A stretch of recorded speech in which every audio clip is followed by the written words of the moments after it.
तो ई कुली पहले के गीत संगीत रहे कि जब नवरात्र के महीना में बाजे तो लगे कि हाँ नवरात्र के महीना हो। ये महाराज पहले माता बहन लोग और ही गावे कि या मामा लगवाला पिया हो अब बहुवारी लगवाला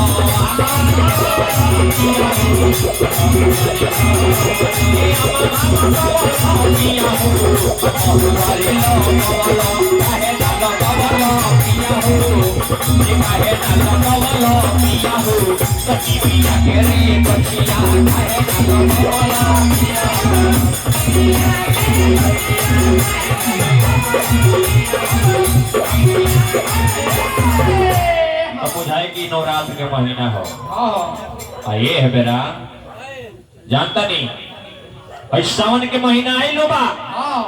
सावन के महीना में पहले गीत बाजे कि हमरो के ले चलो हमरो के ले चलो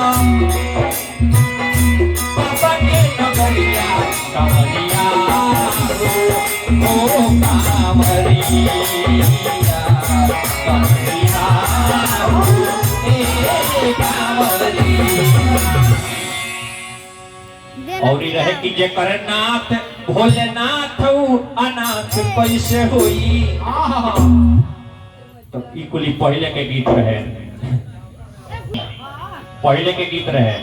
ये है बेरा के गीत जानता नहीं क्या तरह होता कि पीली पुदीना बाबा पीली पुदीना तो पता ही अरे पीली नहीं अभी तक ले भोले बाबा शंकर जी ही गांजा भांग पियत रहनी हो। अबे हमरा के प्यास गाय गवैया लोग पुदीनो पियाओ शुरू कर दे। गीत संगीत निकाले बड़ी तबे न हरी इतना बारिश होता वही से इतना कुछ समय बरखा होता बाढ़ होता काहे के आदमी के विचारे बदल गइल बा। क्योंकि प्यास गाय गवैया मीडिया समाज के दर्पण होले मार्गदर्शक होले। लेकिन ए बेरा के गाय गवैया लोग गीत संगीत नहीं ठेकावत मिला जुला के देवी देवता के प्रतिष्ठा लेता देवी देवता के प्रतिष्ठा लेता। ए बेरा के गीत साउंड बॉक्स पर नहीं थे बाजो लेकिन ईयरफोन में काने काने बाज के हिट हो जाता। सब समय आ गइल बा ईयरफोन से मिलियन व्यू चल जाता जानता नहीं। लेकिन आई विचार करे ओ समय के बाद बहुत दिन पहले को भरत शर्मा जी गीत बोले रहले कि गौरी पूजन चलली अरे सिया सुकमरिया नजरिया लड़ी बीच फुलवरिया नजरिया लड़ी। चलिए मम्मी को से भी ढेर सारे रुपए का हाजिर लगा हनुमान जी हर मनोकामना को पूरा करी। लेकिन वही समय के बात बा जमाना के हिसाब नहीं बोल लागल ए बरा के जुग के हिसाब से से कम थोड़े बने जानता नहीं जमुना बेरा भगवान श्री रामचंद्र जी या लक्ष्मण जी दोनों आदमी फूल तोड़े खातिर वाटिका में गइल बा।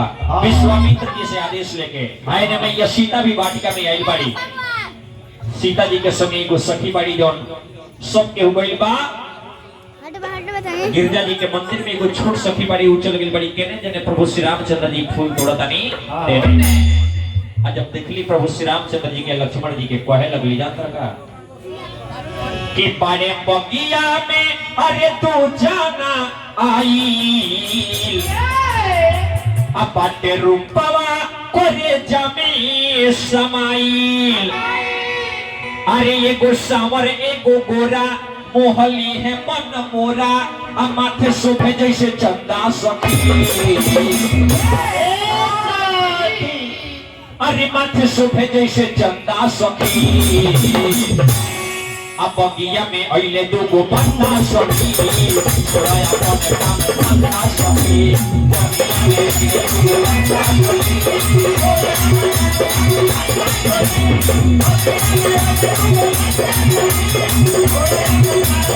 अरे बगिया में दो जान आई बाबू को करे जगे समाई अरे बगिया में हमारे बगिया में तो जान आई बाटे रुको करे जगे समाई हमारे बगिया में तो जान आई ये तो शहर ये तो पूरा मोहल्ले में बना मोरा माथे सुबह जैसे चंदा सखी अरे माथे शोभे जैसे चंदा सखी बगिया में भलिया दूगो बंदा सखी छोड़ा अपन काम धंधा सखी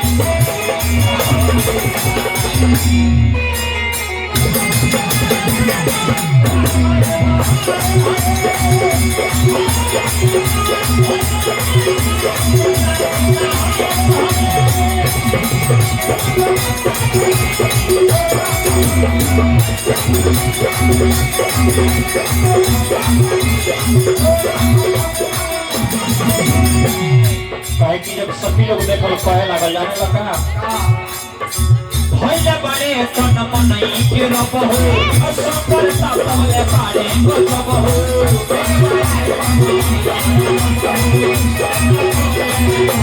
भैया बारे तन मनई के रब हो असंकर तबले बारे गजब हो